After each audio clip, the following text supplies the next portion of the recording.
1995 में विश्व बैंक के उपाध्यक्ष रहे इस्माइल सेरा गोल्डिन ने कहा था कि अब तक तेल के लिए कई युद्ध लड़े गए हैं, लेकिन अगला युद्ध पानी के लिए होगा। लेकिन साथियों, वर्तमान घटनाओं को देखते हुए परिलक्षित हो रहा है कि एक और युद्ध तेल के लिए महायुद्ध में तब्दील होने वाला है।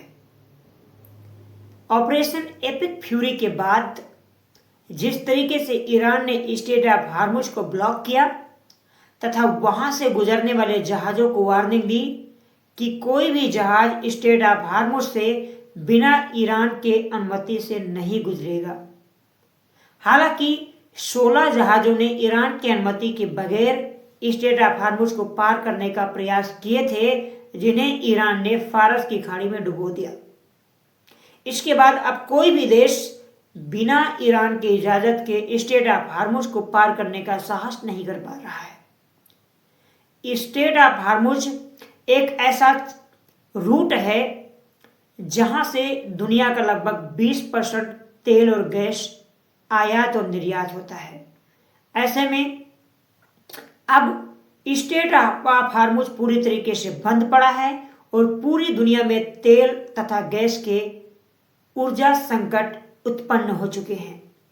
साथियों, ये ऊर्जा संकट उस समय और भयानक स्तर पर पहुंच जाता है जब 18 मार्च 2026 को इजराइल के द्वारा दुनिया के सबसे बड़े गैस उत्पादन फील्ड साउथ पोस्ट पर हमला किया जाता है, जो ईरान के क्षेत्र के अंदर फारस की खाड़ी में स्थित है।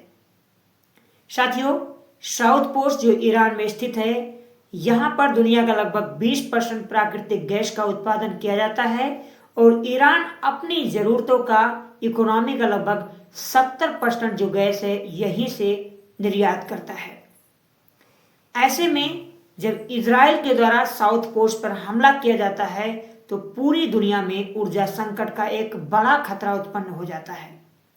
साथियों, साउथ पोस्ट पर हमला होने के बाद पेट्रोकेमिकल क्षेत्रों में संकट खड़ा हो गया है। साथियों, पेट्रोकेमिकल का मतलब यह हुआ कि जहां के लिए कपड़ा, पॉलीथीन, प्लास्टिक का उत्पादन करने के लिए जिन गैसों का प्रयोग किया जाता है, वहां उन क्षेत्रों में पेट्रोकेमिकल कहा जाता है। साथियों, जो प्राकृतिक गैस होता है, उस प्राकृतिक गैस में मीथेन, प्रोपेन और ब्यूटेन भी पाई जाती है। प्रोपेन तथा एथेन को गैस फॉर्म से लिक्विड फॉर्म में लाया जाता है और लिक्विड फॉर्म से फिर उसे सॉलिड फॉर्म में लाया जाता है। फिर उसे एचडीपी, पीपी, एलडीपी और पी जैसे प्लास्टिक ग्रेन्स यानी दाने बनाए जाते हैं, जिससे प्लास्टिक के बहुत सारे कारोबार इस दुनिया में चलते हैं, जिसमें कपड़ा, पॉलीथीन, आपके जार्स, बोतल बनाए जाते हैं। अब साउथ पोस्ट पर हमला होने के बाद इन सारे क्षेत्रों में एक बड़ा संकट उत्पन्न हो चुका है और ये संकट कहीं एक और त्रासदी की ओर ना धकेल दे ऊर्जा संकट को लेकर साथियों, क्योंकि इससे क्या होता है कि मंदी की स्थिति उत्पन्न हो सकती है। अब बात करते हैं ईरान के कार्रवाई बदले की। जब इजराइल ने साउथ पोस्ट पर हमला किया तो बदले में ईरान ने धमकी दी कि अमेरिका से जुड़े कोई भी तेल रिफाइनरी हो, हम उस पर हमला करेंगे। और बदले में ईरान ने दुनिया के सबसे बड़े एलएनजी उत्पादन क्षेत्र जो है रास लफान, जो कतर में स्थित है, उस पर ईरान के द्वारा बैलिस्टिक मिसाइल से हमला किया गया।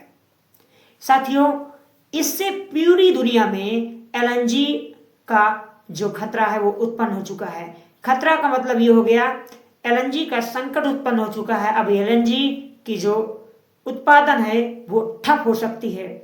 भारत कतर से एलएनजी अपनी जरूरतों का लगभग 50% आयात करता है और जब ईरान के द्वारा कतर के रास लफान पर हमला किया जाता है तो आप ये मान लीजिए कि भारत में आने वाला 50% एलएनजी भी संकट में गिर गया है।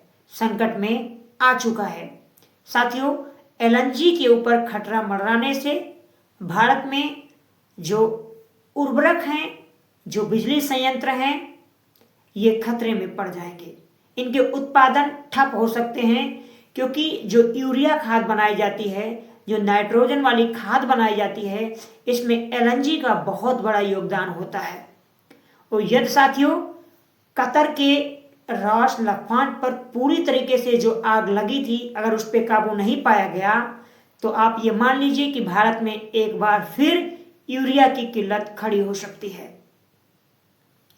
और साथियों, बिजली में भी बहुत बड़ा कार्य करता है एलएनजी, तो बिजली उत्पादन भी भारत में ठप हो सकती है। साथ ही यूरोपीय जो देश हैं, फ्रांस, जर्मनी, ब्रिटेन, स्विट्जरलैंड, इन देशों में बिजली संकट और ज्यादा गहरा सकता है। साथियों, ईरान ने कतर के रास लफान पर तो हमला किया ही किया है। इसके अलावा यूएई और सऊदी अरब, कुवैत में भी ईरान के द्वारा हमला किए गए ऊर्जा संयंत्रों पर, तेल रिफाइनरियों पर। अब इसके बाद एक बहुत बड़ा तेल और गैस का संकट उत्पन्न होने वाला है। साथियों, मैं आपको बता दूं इससे होगा क्या।